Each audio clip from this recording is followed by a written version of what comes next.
Kiachana na hiyo, kuna watu wengine unakuta mtu anakufuata anakuambia bana, mimi naomba ukanidhamini sehemu nichukue pesa, nataka nifanye biashara.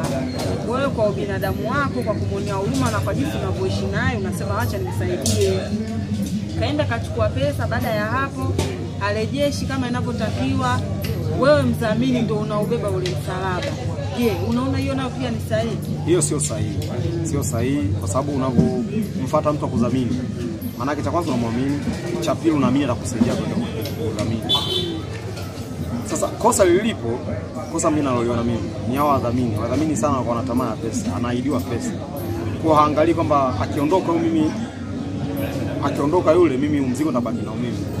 Kwa wengi wadhamini wamekimbia kwa sababu wanaingia na tamaa ya kupewa pesa, na mimi naenda kuchukua laki 4 lakini nitakupa 30 ya dhamini. Sasa naangalia kwa macho ya karibu, anaona kwamba 30 nikipata mimi nitasaidia. Lakini leo kesho yule alochukua mkopo yule akiondoka, maana mzigo unabaki kwa wewe. Yaani walio wengi wadhamini wengi ukiangalia walio kimbia walio wengi wanaingia kudhamini sio kwa ajili ya kudhamini mkopo au kwa kumwangalia mkopaji kwamba anaweza kalipa.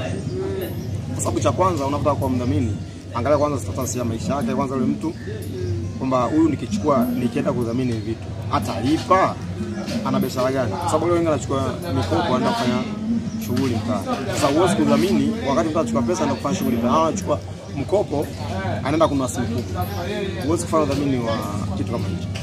Sasa ili mdhamini mtu kwanza muangalie mtu anafanya biashara, let's say anataka kuboost biashara zake ziendelee. Huyu anamsika mdhamini kwamba huyu biashara yake kwa sababu biashara yake mimi naiona, hata ni mdhamini akapambane akarudisha mkopo ipasavyo. Lakini walio wengi au wadhamini wengi huwa hawaangalie huyo mkopaji anakopa kwa ajili ya nini, ila anachanga sababu kashaidiwa 30,000 50 anakubali kwa sababu shida mara moja. Hawazi mbele itatokea nini anavyoondoka, kwa sababu kesi inakuwa inabaki kwako. Unaelewa? Kwa shida kwa hiyo inachotakiwa pale, yule kwanza anayemdhamini mtu awe na elimu ya kutosha kwamba huyu unaenda kumdhamini lakini ana biashara, anataka endeleze biashara yake. So unaenda kumdhamini mtu ambaye hujui hata ile pesa anaenda kuifanyia nini. Mwingine anakopa akarejeshe mzigo, alichukua mzigo wa shoga yake sana, arudisha mzigo. Of course. Ndio vitu vingi sana viko mtaani hivyo hapo. Anaenda kukopa tena kupata bana, naomba nidhamini. Sasa wengi kisasi naomba nidhamini, anambia utalipa. Yaani sana mwezi kidogo tu utalipa, na sio kwa msisitizo, na mwezi utalipa, nitalipa. Hamuuliza utakufanya nini pesa. Aisha mwezi kama nitalipa. Mimi kama nataka kuchukua mkopo, unaniacha vipi mimi? Mimi nitakwenda kupa 50.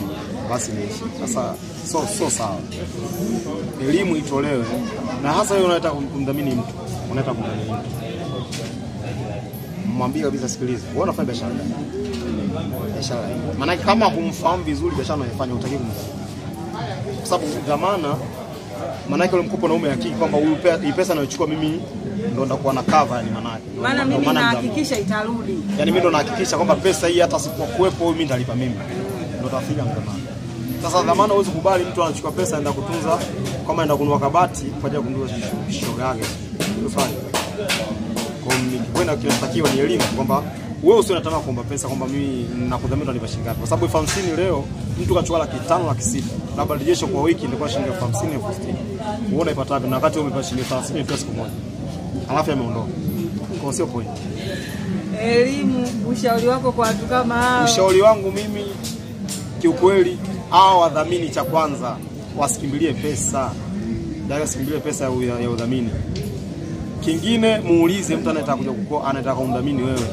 Wewe unataka kukopa pesa, unataka kufanya biashara gani? Kama biashara unaona ieleweki, piga chini. Utaki kumdhamini mtu wa design kama hii. Mdhamini mtu ambaye unajua anafanya biashara. Hata kama ni ya chini ya karanga, angalia kipato chake, anataka kukopa 200,000 karanga kwa siku 5,000 10,000, anaweza kameki tukalipa shilingi ngapi? Unaweza kumdhamini mtu wa hivyo. Lakini sio mtu anataka kununua jinsi mpya, simu kali, sijui vijola, sijui nini, hapana. Huyo hataki kumdhamini. Elimu yangu au ujumbe wangu mimi kwao, waache kukopa kwa bila sababu za msingi. Tafsiri ya kukopa maana unataka kuboost kitu, sio kuanzisha kitu. Tafsiri. Asante sana. Nashukuru.